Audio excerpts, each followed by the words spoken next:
here's the end of your tip of your coffin bone right here. So we're way beyond that.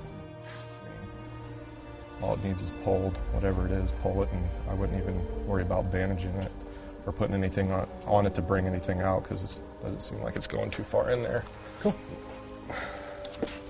Fantastic. Good news for old Tony.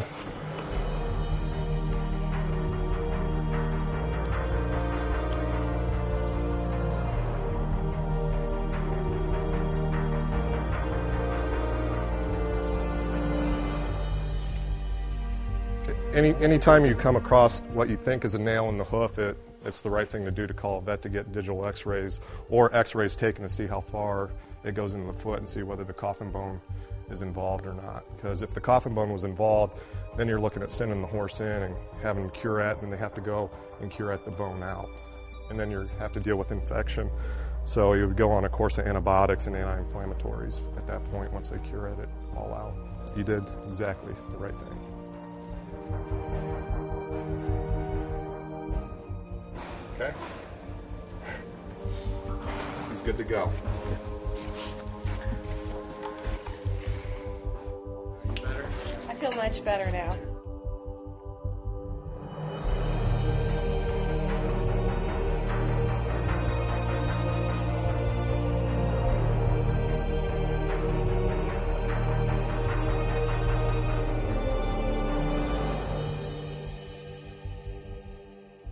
Before you do any kind of behavioral evaluation, you need to make sure that you rule out any kind of physical ailments that the horse may have.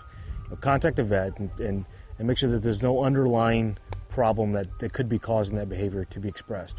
Like we saw in Tony today, while that piece of material, of metal, that foreign object that was in his foot was small and didn't really cause any real major problems, the rule of thumb is if before you pull any foreign object out of a horse's body, you need to make sure that you contact a vet and have them do x-rays so that you can see where that damage is.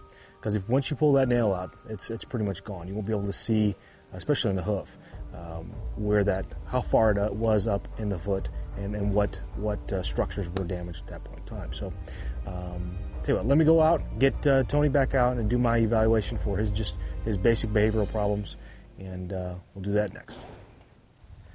So I'm back on Tony now. I'm going to do an evaluation with Tony to see basically where his problems lie, and then Kristy, you and I are going to sit down at that point after I'm done with this and go through that plan so I can tell you what's going on with him.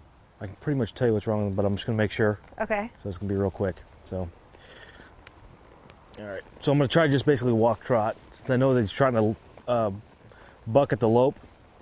You don't ever want to take him to the point where he's going to express that bad behavior. Right. Okay? So you just want to take him to the point where you feel like, okay? I think he's pretty bad with that, huh? Yeah. All right. Come on, let's go.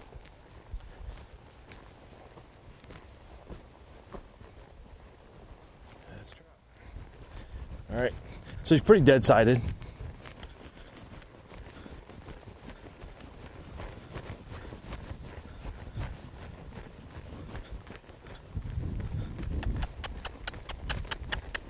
I can extend him out a little bit here. And he's not going to do it. All right. So basically his problems are pretty simple. He's just very, very, very dull. His responses to go forward are very extremely dull. That comes from an inconsistent cue system. All right, that when I was watching you ride, one of the things that you were doing a lot of times was bringing your feet back here, was kicking back here, all right, to ask him to go, and you were whomping and kicking on him with both legs, okay? If you do that long enough and he just kind of walks along and just doesn't do much with it, he's going to get to the point where he goes, this doesn't mean anything to me, I don't have to do anything if I don't want to. Mm-hmm. All right, so you have to increase the pressure until he finally goes and trots off.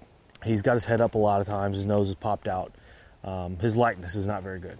Mm-hmm. So we're going to work on those two things, and basically we're going to work on his basic controls for go forward first, and then lightness and rhythm, but we'll talk about that more in just a second.